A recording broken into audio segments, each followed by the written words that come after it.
Hello and welcome to the program. This edition of Newsroom series covering Nigeria's Northeast.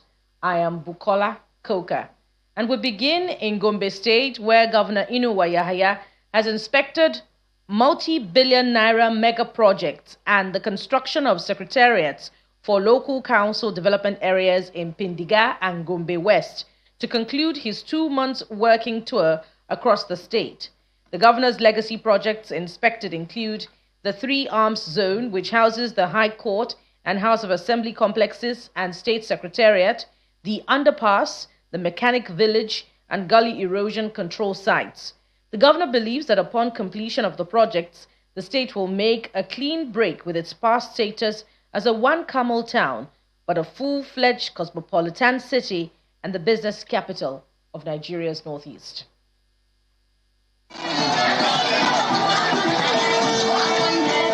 This is the final lap of Governor Inuwa Yahaya's inspection of projects in local council development areas, legacy projects across 11 local government areas, and 13 newly created local council development areas.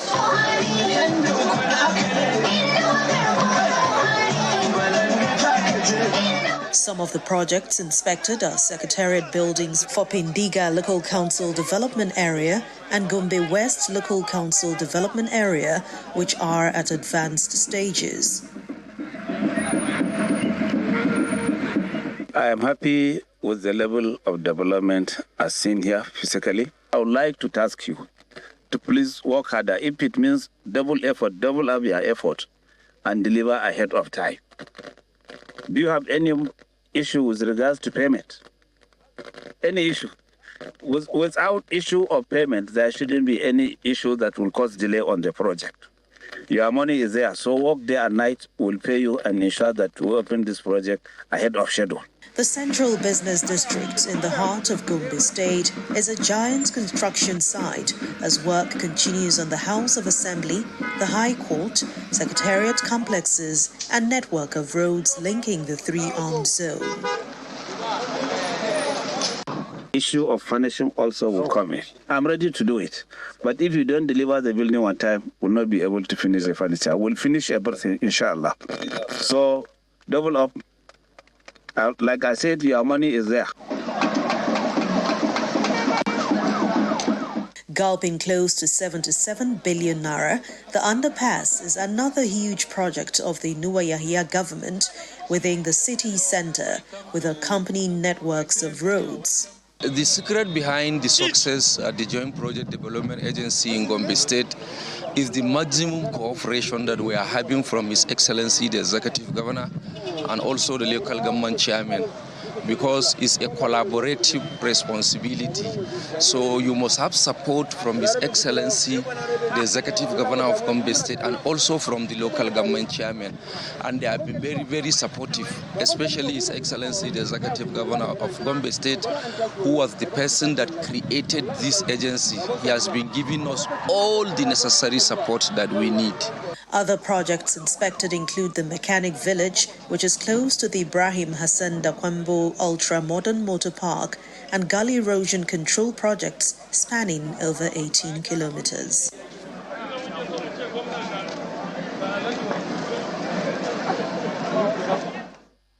Practitioners in the health sector in Yobe State say malnutrition is a major challenge that needs to be addressed squarely so as to reduce the mortality rate resulting from under 5 children.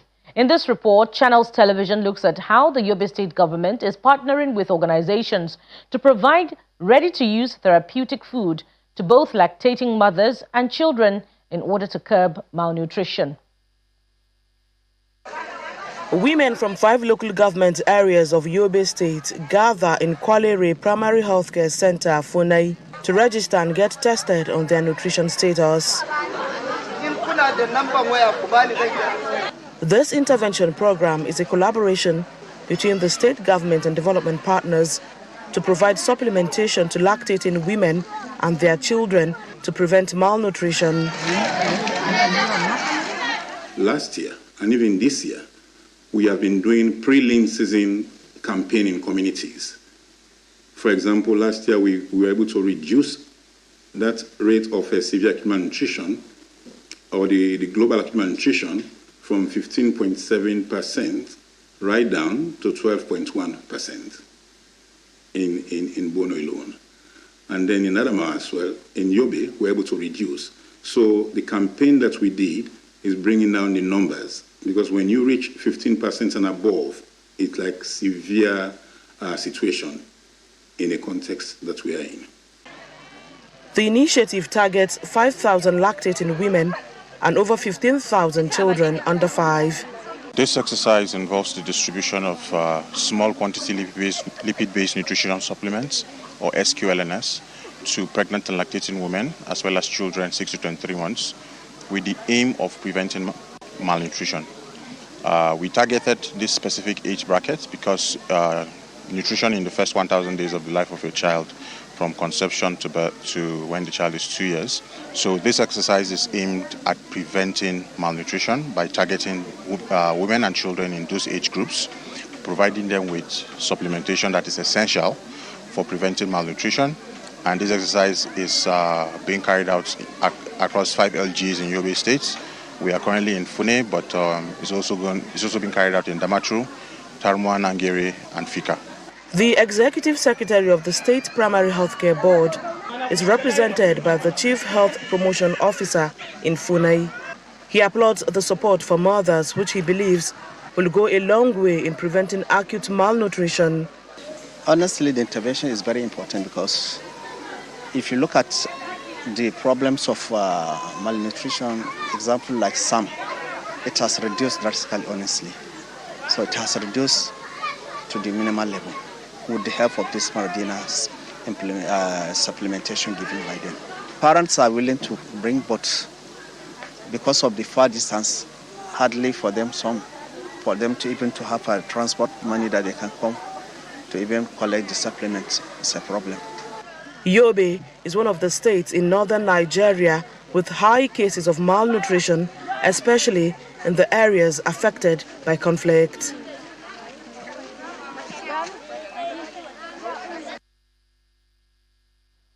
The Yobe state government has applauded a civil society group, Communal Conservation, Friendly Health and Social Support Development Initiative, Koko Shodi, for donating packaged kits that guard against disease outbreak in the state.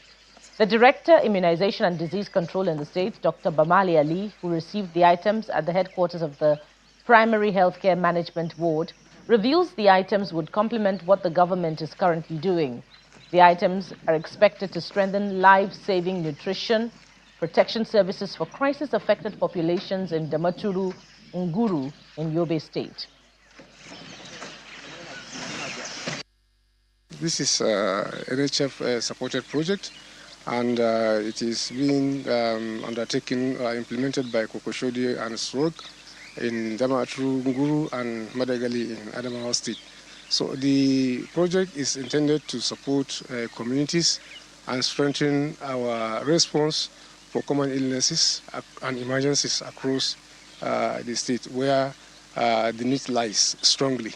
So we are very deliberate and very intentional in providing this material to ensure that preparedness levels at the community. We support the level of preparedness at the primary healthcare level to ensure that disease response is effective and efficient wherever we have outbreaks and of common illnesses, among other things. Koko Shodi has been an organization that we have been working in strengthening the health system, and we appreciate and we are looking forward to work together as a team.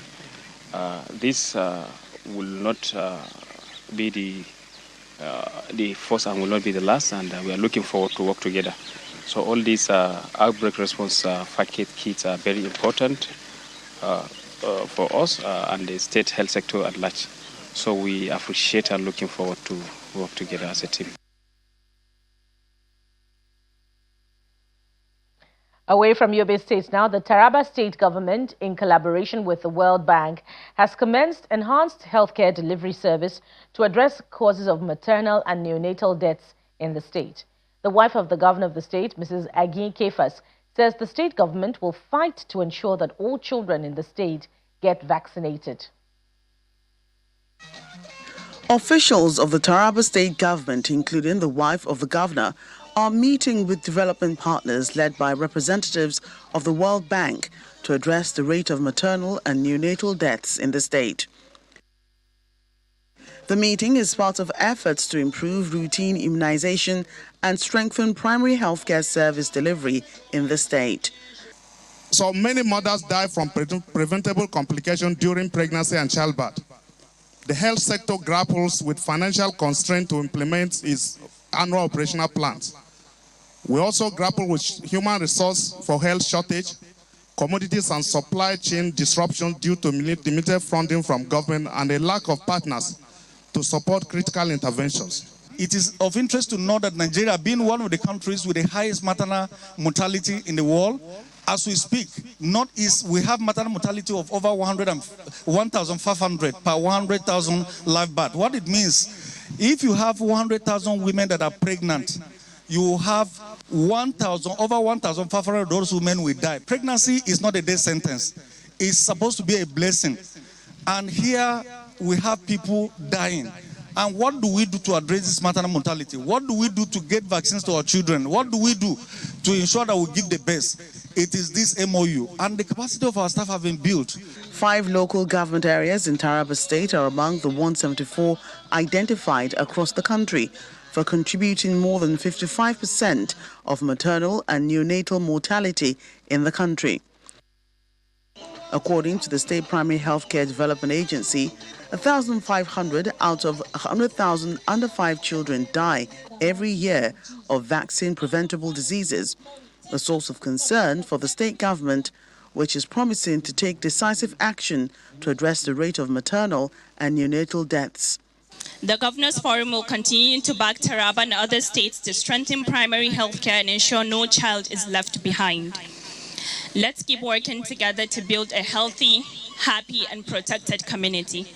This requires continued commitment from all stakeholders, everyone here present and more, especially in increasing domestic funding for service delivery, strengthening primary health care systems, and ensuring vaccines reach every single child, no matter how remote their community is. My dear mothers, I want to speak to your heart. The vaccines given at the health centers are safe. They have been used across Nigeria and all over the world for many years. They prevent deadly diseases like measles, polio, diarrhea, tetanus, etc. Please do not allow rumors to fear to stop you from protecting your child. When one child is not vaccinated, other children are at risk too. Let us work together to make sure no child in Taraba is left behind. To boost the fight against vaccine-preventable diseases, wives of local government chairmen were inaugurated as ambassadors to serve as grassroots champions for routine immunization and healthcare, mobilize mothers and caregivers within communities for vaccine uptake, and address misconceptions surrounding immunization.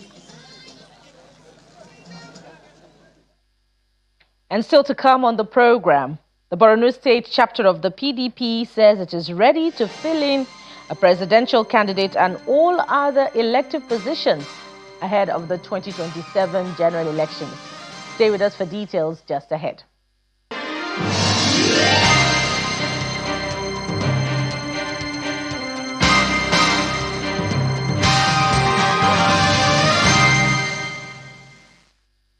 Welcome back. The Borno State chapter of the People's Democratic Party PDP says it is ready to fill in a presidential candidate and all other elective positions ahead of the 2027 general elections. The chairman PDP Stakeholders Forum in the state, Grema Kiari, disclosed this immediately after their stakeholder engagement in Maiduguri, the Borno State capital. Stakeholders of the People's Democratic Party arrived at the secretariat of the party in Maiduguri, the Borno State capital, for a meeting aimed at strengthening grassroots mobilization and active participation in the 2027 general elections. Party leaders appealed to members to buy forms and contest all the elective positions. Normally every election year when it comes, as a member of PDP, we need to, strategize, to call out our members, of course, inform them, reawaken them of the need to, also, participate in the elections. As you all are aware, INEC has already issued, election timetable, and of course, our party definitely is going to start, selling forms very soon. And of course, it is expected that our members are going to purchase forms in Borno State, and they are going to, present themselves for elective positions come 2027 general election. Our people know PDP of nowadays is unlike ever before. PDP of nowadays is back strong. PDP is not like ever before. Why am I saying so? Before, a lot of people used to say PDP here, mostly here in Borno State, PDP is sell out. But nowadays, PDP are no longer sell out. The consensus here is that the ruling All Progressives Congress is creating problems for the nation's economy with its external loans. Our problem is always implementation. This time we've been borrowing. Where are the results in terms of the borrowing? None. We borrowed a lot of money in this country. We are aware. So where's the result for now? So as far as I'm concerned, you see, leadership is all about honesty. If you're honest, you're transparent, prudent. That's what you need.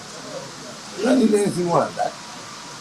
So channel resources to where you should be. That's all. You see, that's the only difference we have with the current people in government. These PDP members believe the party is still strong and will come out victorious in the forthcoming elections. And now to security. An attack on Mayo Ladde community in Hong local government area of Adamawa State has left at least 6 persons dead, with homes set ablaze and residents displaced. The governor of Adamawa State, Fintiri, is visiting the affected community as security agencies intensify efforts aimed at restoring normalcy and calm in the area. Mayo Ladde, a quiet farming community in Gaya district, lies about 17 kilometers from the administrative headquarters of Hong local government area of Adamawa State. The peace enjoyed by the community was recently disrupted by an attack by gunmen which left a trail of sorrow, tears and blood as many residents fled for their safety. In the aftermath of the attack, Governor Fintiri leads a delegation to the area to commiserate with the people. Community leaders commend the governor for braving the odds to come out to see the people.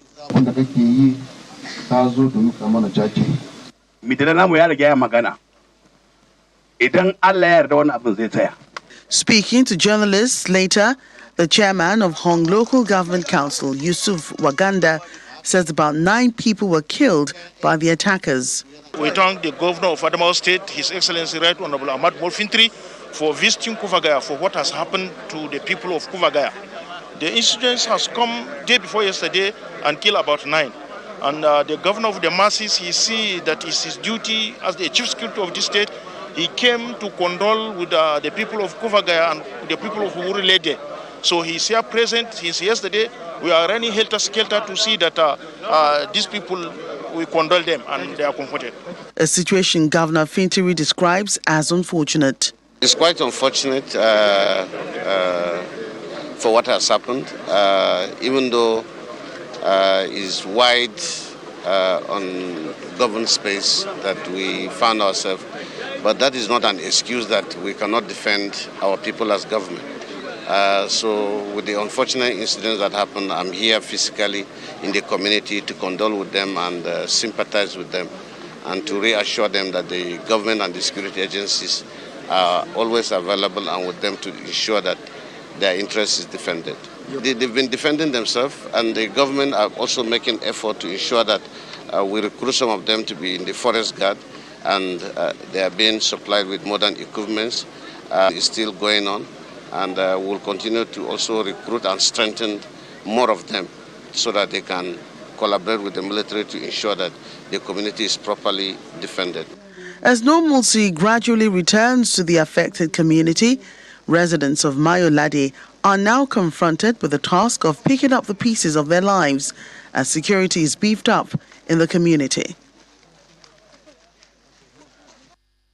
The Nigerian Army has reaffirmed its operational readiness and combat efficiency as the 23 Brigade Yola emerged withdrawn from across the division strength, discipline and tactical capabilities. In his remarks, the governor of Adamawa State, Fintiri, who is the special guest at the event and was represented by his Chief of Staff, Edgar Amos, applauds the Nigerian Army for its professionalism and dedication to duty. This competition has visibly reaffirmed the high standard of physical fitness among the senior non-commissioned officers. It is a clear indicator that the backbone of our fighting force is not just being mentally sharp, but also physically prepared for the rigorous demands of military operations. This translates directly into enhanced combat effectiveness and a greater capacity to respond swiftly and decisively to threats against our state and the nation at large. For the government and good people of Adamawa State, this competition has been a profound demonstration of the commitment of our military to excellence. It reinforces our confidence in our ability to protect and serve.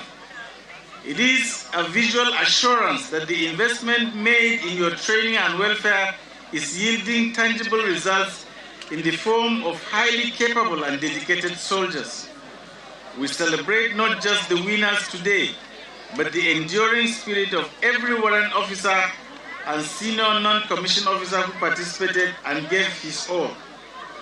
To all the participants, whether you won laurels or not, you are all champions. And that sums it up on the program, this edition that has covered Nigeria's Northeast. We'll be back with more throughout next week. Thank you for watching. I am Bukola Toka. Bye for now.